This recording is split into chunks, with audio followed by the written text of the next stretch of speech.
बिस्मिल्लाहिर्रहमानिर्रहीम।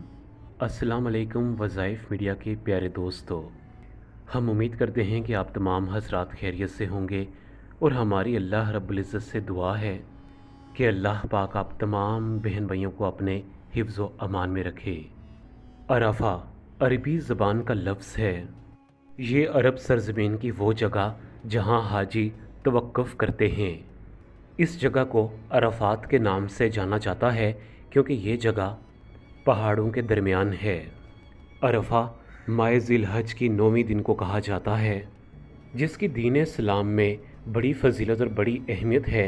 इसलिए इस दिन के मुनासबत के हवाले से मुअद्दद अहादीस मुबारका मिलती हैं। प्यारे नाज़रीन, यौम अरफा अल्लाह रब्बुल इज़्ज़त की पहचान का दिन है क्योंकि इस दिन की मुनासबत के हवाले से अल्लाह रब्बुल इज़्ज़त ने अपने बंदों को दीन की दावत दी है।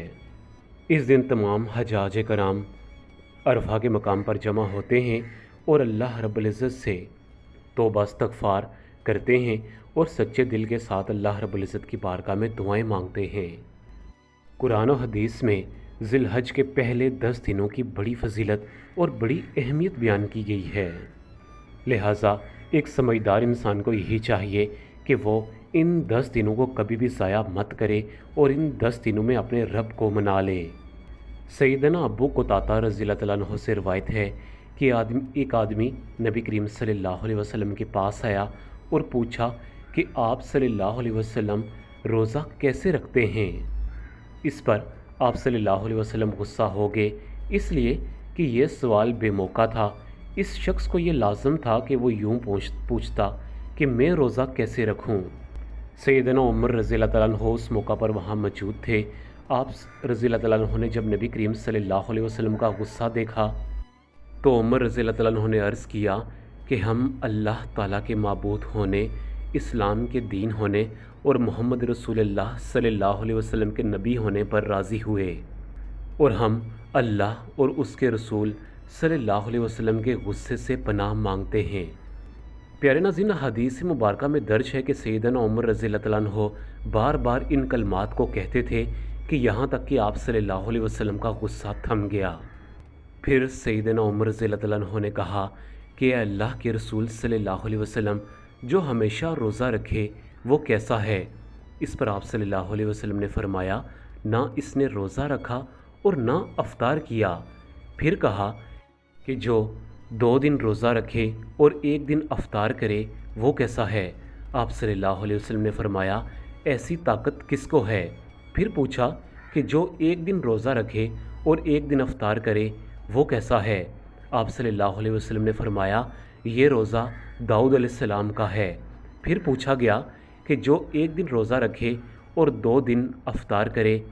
इस पर आप सल्लल्लाहु अलैहि वसल्लम ने फरमाया कि मैं आरज़ू रखता हूँ कि मुझे इतनी ताकत हो कि मैं ऐसा रोज़ा रख सकूं।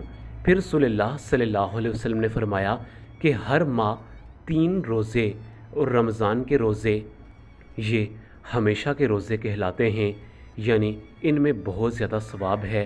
और अरफा के दिन का रोज़ा ऐसा है कि मैं अल्लाह ताला से उम्मीद रखता हूँ 1 साल पहले और 1 साल बाद के गुनाहों का कफ़ारा हो जाए। उमर बिन ख़त्ताब रज़ियल्लाहु तआला अन्हु से एक हदीस मरवी है। एक यहूदी अमीर अल मोमिनीन के पास हाज़िर हुआ और कहने लगा कि ए अमीर अल मोमिनीन, आप लोग एक आयत पढ़ते हो, अगर ये आयत हम यहूदियों पर नाजिल होती तो हम इस आयत मुबारका के नाजिल होने को ईद का दिन तसव्वुर करते। इस पर उमर रज़ियल्लाहु तआला अन्हु कहने लगे कि ए यहूदी, वो कौन सी आयत मुबारका है।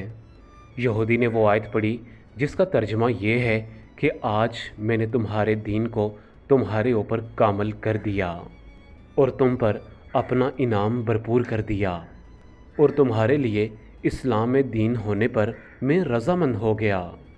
इस पर सैयदना उमर रज़ियल्लाहु तआला अन्हु फरमाने लगे कि हमें बाखूबी इस आयत मुबारका के बारे में मालूम है। जब ये आयत मुबारका नबी करीम सल्लल्लाहु अलैहि वसल्लम पर नाज़िल हुई तो उस वक्त जुमे का दिन था और आप सल्लल्लाहु अलैहि वसल्लम अरफा में मौजूद थे।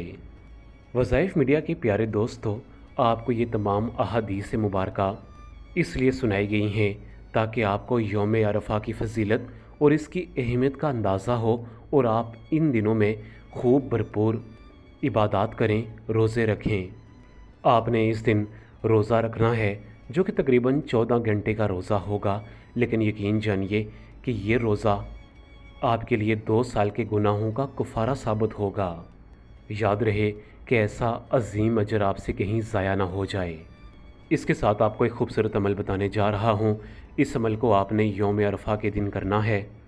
آپ جب بھی اس عمل کو کر سکتے ہیں، چاہے آپ مغرب کی نماز کے بعد کریں یا ظہر کی نماز کے بعد کریں۔ اگر آپ مغرب کی نماز کے بعد کرتے ہیں تو یہ زیادہ مفید رہے گا۔ پیارے ناظرین، ہم نے خود اپنی آنکھوں سے دیکھا ہے کہ ایک بھائی بڑے لاچار اور رزق کی تنگی کا شکار تھے۔ انہوں نے عرفہ کے دن یہ وظیفہ کیا اور آج وہ ایک اچھی اور مستقل پرسکون زندگی گزار رہے ہیں۔ جس کو یہ گلا تھا کہ اس کی اولاد نہیں ہو پا رہی، تو اس وظیفے کی بدولت اللہ رب العزت نے انہیں نرینہ اولاد سے نوازا۔ جس کے پاس پیسوں کی کمی تھی، دوسرا مکان بنانا تھا، بچوں کی شادیاں کرنی تھیں، یقین جانیے کہ اس وظیفہ کے صدقے اللہ رب العزت نے ان کی تمام پریشانیاں اور مصیبتیں دور کر دی۔ ایک تو یہ وظیفہ قرآن پاک کی عظیم سورہ مبارکہ پر مشتمل ہے، دوسرا یہ کہ یہ وظیفہ آپ نے نہایت ہی قیمتی اور بابرکت دن میں کرنا ہے۔ اس وظیفہ کی سب سے خاص بات یہ ہے کہ یہ وظیفہ اولیاء کرام سے بزرگان دین تک پہنچا، اور بزرگان دین سے یہ وظیفہ ہم تک پہنچا، اور آج اس قیمتی دن کے مناسبت کے حوالے سے یہ وظیفہ ہم آپ کو بتانے جا رہے ہیں۔ آپ نے 9 ذی الحج کے دن مغرب کی نماز کے بعد 33 مرتبہ سورہ کوثر، 12 بار سورہ فاتحہ اور 3 بار الحمد شریف پڑھنی ہے۔ اس کے اول و آخر کم از کم آپ نے 7 مرتبہ درود ابراہیمی یعنی نماز والا درود پاک آپ نے لازماً پڑھ لینا ہے۔ پیارے ناظرین، جب آپ یہ عمل کریں تو اس دوران آپ نے کسی سے بھی بات چیت نہیں کرنی۔ اس کے بعد آپ نے دونوں ہاتھ آسمان کی طرف بلند کر کے اس دن کا واسطہ اللہ رب العزت کو دینا ہے کہ یا اللہ، یہ عظیم دن ہے، تیرے نظر میں یہ دن بڑا عظیم دن ہے، تو اس عظیم دن کے صدقے میری پریشانیاں، میری مصیبتیں دور فرما۔ یا اللہ، آج میں تجھ سے وعدہ کرتا ہوں، کرتی ہوں کہ میں آج کے بعد کسی بھی گناہوں میں مبتلا نہیں رہوں گا۔ یا اللہ، تو میری معافی کو قبول فرما اور میری مشکلات، میری پریشانیاں، میرے رنج و غم کو میری زندگیوں سے نکال دے اور میری زندگی میں خوشیاں برپا پیدا کر دے۔ پیارے ناظرین، یہ وظیفہ کریں، مجھے اللہ رب العزت کی ذات پر اتنا کامل ایمان و یقین ہے کہ اللہ رب العزت آپ کی ضرور سنے گا۔ پیارے ناظرین، آج کی ویڈیو ہماری ایک چھوٹی سی کاوش تھی۔ اسی کے ساتھ آپ تمام بہن بھائیوں سے اجازت چاہوں گا۔ اپنا بہت زیادہ خیال رکھیے گا۔ اللہ حافظ۔